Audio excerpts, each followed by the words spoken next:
Okay, let's now talk about some additional tools that you might use for YouTube that might make your YouTube life a bit easier. Bear in mind, we're going to talk about some of those tools in an advanced section as well. So just know that you might want to use some of these tools or all of these tools if you want to do in the future. So first thing that I am highly suggesting you to use, which you kind of should have, is a YouTube Studio mobile app. So you need to download it for an Android if you want, from the Google Play, YouTube, which looks like that, or for iOS, for your iPhone or iPad, which looks like this. It is incredibly useful to have a full YouTube analytics on the palm of your hands. Wherever you will go, you don't need to be sitting on your computer just to answer the comments, and you are not restricted with a single account, and you will not need to switch accounts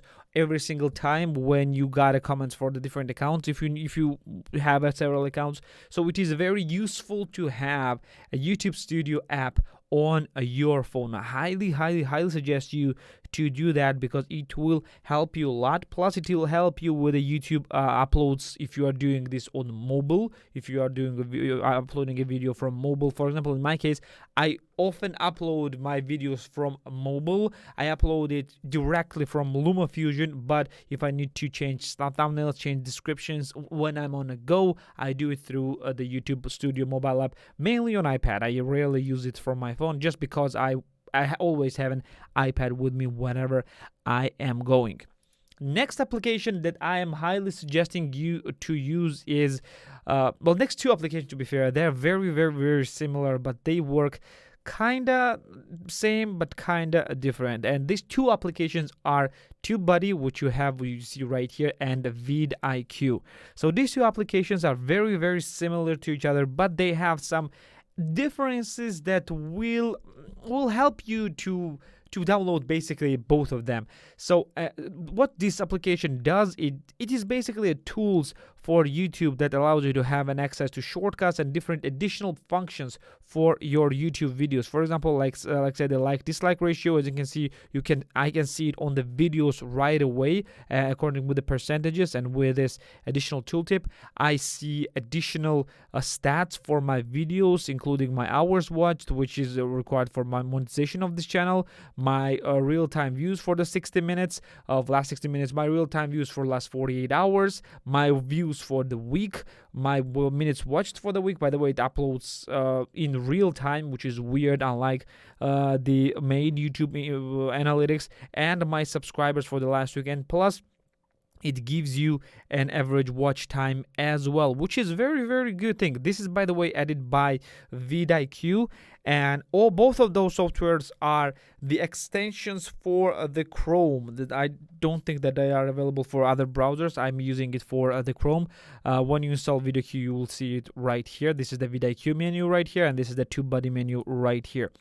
They are both free. They have a paid options as well. I do not suggest you to purchase any of those paid options until you start using them and until you will find the functions that you want to use, and they're close behind a paywall. So in my case, I use both of them. I use free version of vidIQ in this case, at the moment at least, and I use paid version of the TubeBuddy. So what this allows me, for example, it allows me to have a direct shortcut access to a bunch of different YouTube Studio places. For example, my videos, playlists, live streaming, comments, etc. It is giving me some extension tools.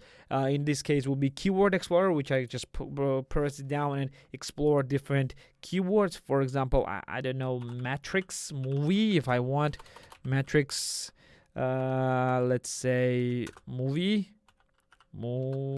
and see how it is actually doing on internet and what is weighted. As you can see, it's showing me that its overall score is very poor because there are a lot of people searching for it, and I have a lot of competition. So for that reason, it is showing me the score of this word, or it's showing me the related words, the common video tags people are using this one, web searches, what people are searching for internet, different video topics, even though it did not come up with anything.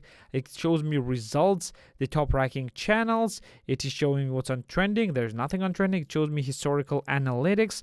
It takes the historical analytics from Google Trend, and it shows me the maps where this keyword is, well, basically trending, and it's taking still the information from Google Trends. Very useful tool that can be used, and that will allow you to find different things that you want to make videos about. Highly suggest you to install both of those tools and use them extensively, and I will show you one use case how those both tools are actually working. I can go and search for example, Star Wars. When I go for Star Wars and search for it, you will see on the right panel you will have a bunch of information. Like this is the vidIQs panel, which shows you the competition, the volume, the top channels. It shows you the highest views, average views for this topic, etc., etc. When you go down, it shows you this data from Google, etc., etc. It shows some additional stuff which is blocked behind a paywall, for example. And here this shows me the information provided by TubeBuddy, etc., etc. For example, if I'll open some videos, I'm gonna just pause it down so it would not play right away. I will go down, and what additional to show me, for example, if I want to see the comments, don't mention this one, I have this extension installed. For example, I see how many subscribers each and every commenter has. I can reply to them directly from here, or I can use their comments as a topic planner, etc., etc., etc. This is not my videos, that's why I cannot just do a bunch of stuff. But for my videos, it would have additional stuff. I can create the comment templates, etc., etc. There are a lot of great things that you could do. You need to go and just to play with those tools. I highly suggest you to use them. I will be including every link for those software, so you can go even for the YouTube Studios for iOS and Android, and you can go and get them for you. Very, very, very useful software. I highly suggest you to use them and just play around and find out whether this software is which of the softwares are good for you, and if you find the function that is paid and you like and you want to have. For example, for the TubeBuddy, I am paying for TubeBuddy because TubeBuddy has in this studio. I'm going to show you something right now. I'm going to show why I'm paying for TubeBuddy. When you go to the studio, TubeBuddy has some additional functions. For example, like the bulk changes for the videos. I can change titles and descriptions, etc., etc. For example, if I want to add something in the title or the description, for example, if I want to add some type of text in the end of every description or in the middle, or change some description, I can press this one, find the text, and add it on every single video I want, or the specific videos, whatever number will it be. The same I can do for thumbnails. I can add different overlays, or I can remove overlays. I can copy cards if I want. I can bulk copy end screens if I want, etc., etc., etc. Very, very, very, very powerful tool, and I highly suggest you to use both TubeBuddy and vidIQ, and then decide whether you want to have paid options or not. YouTube Studio is 100% necessity. Go and use YouTube Studio 100%. So this will be it for this one. Let's go to the next one.